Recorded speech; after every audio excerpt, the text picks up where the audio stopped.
teach, I do allergy-free, non-toxic design, and this is serious business. Schools can make kids sick. Why do you do high-performance schools? How does it affect learning? How does it affect curriculum? I have a third thing I'd like you to do. Please stick your fingers in your ears gently with me right now. Go ahead, do it.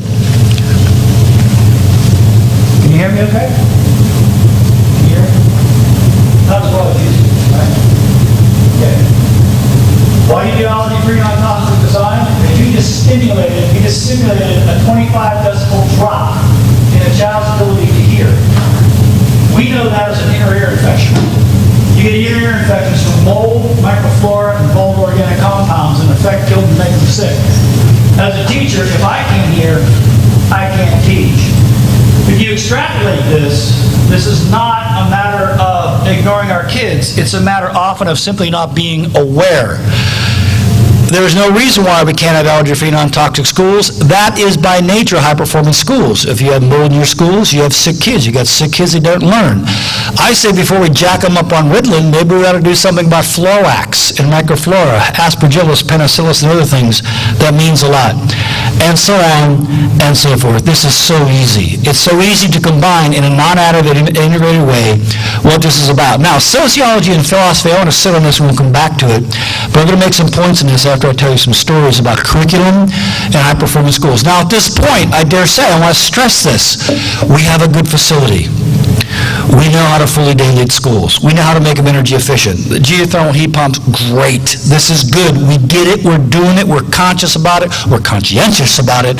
And it's happening. Now, misconceptions, stigmas, misunderstandings, the things that grind education to a halt, ignorance, bias, bigotry. The slide on the right is in some people's minds, a sewage treatment plant. In high-performance green schools, in the world of LEED, this is Water Efficiency Credit 2, Innovative Wastewater Treatment. People cringe at this. Plant-based bioremedial systems. Now, going back to the CEO of United Technologies, in our children's world, bioengineering is going to be a major industry. I'm sorry. Bioengineering, plant-based systems. There are entire cities around the world, and I can take you to them, I've been there, that are using plant-based systems as sewage treatment plants. Now, in the slide on the right, the solids are resting peaceably over there. There's no number 2 in the effluent. It's over there. The kids are nowhere near it. It's fine. They're going to pump it out, compost it, and do something with it. But what you have here is a classroom.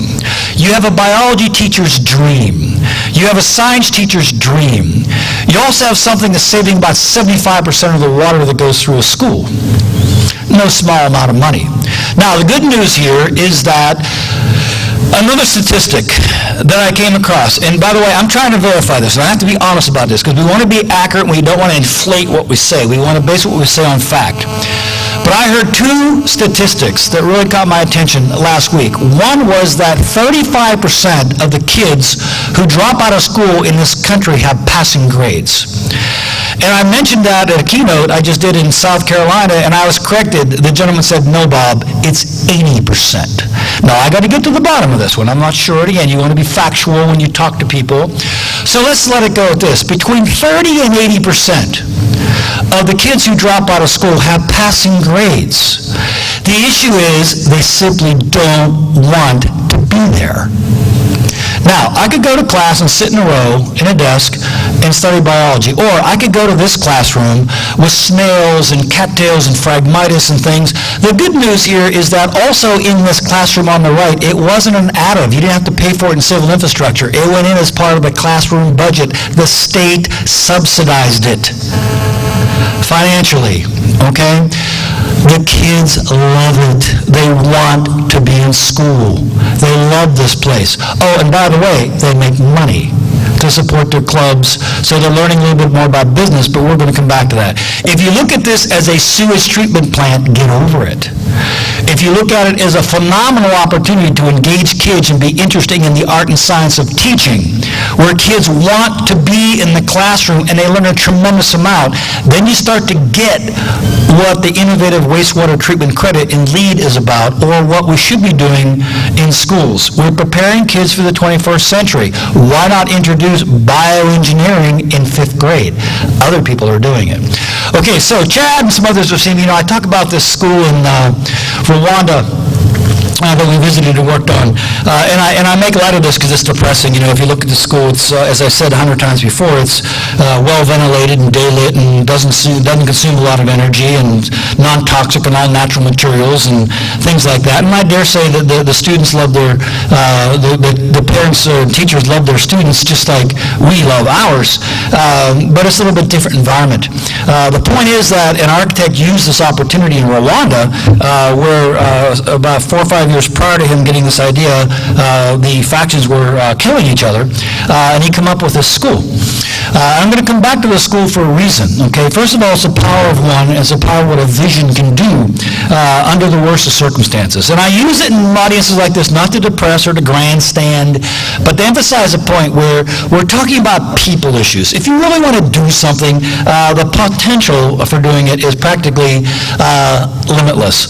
And also other places around the world where multi-generations, great-grandparents, parents, and children, and great-grandparents, grandparents, parents, and children are getting together and doing simple things like greening playgrounds into edible landscapes. This is Czech Republic, but I want to come back to this in a moment. But I would like to know, when's the last time anywhere in Kansas had a school design charrette where part of the strategy was to involve multiple generations, work on the site, turn it into an edible landscape that produces food, grow things that the children can identify, like forsythia or Phrygia venegitis, and I'll let you know what that is a little while later, instead of a swing and a slide.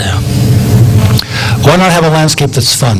Why not have a landscape a child's involved in? Why not, as my friend Dr. McCoskey told me, Bob, don't finish it, let the kids finish it. Get the kids engaged. Now, how does it relate? It relates in terms of context if you go out in the community. This is the Catholic school in Pittsburgh. It's within walking distance of the cultural district, things like Heinz Hall, Benham, the Riley Theater, the Civic Light Opera, and all the rest. The kids walk to these venues and they enjoy them. And if you have these opportunities, great. If you don't, you don't. But all I'm trying to say is take off the blinders, as a lot of school districts are doing around the world, and look at what the community can provide. This is the essence, I believe, of public-private partnerships, shared facilities. In school, and LEAD for schools, it's basically called facilities, and here we go, Jared, facilities and or master planning. You get credit for this stuff. If we look horizontally,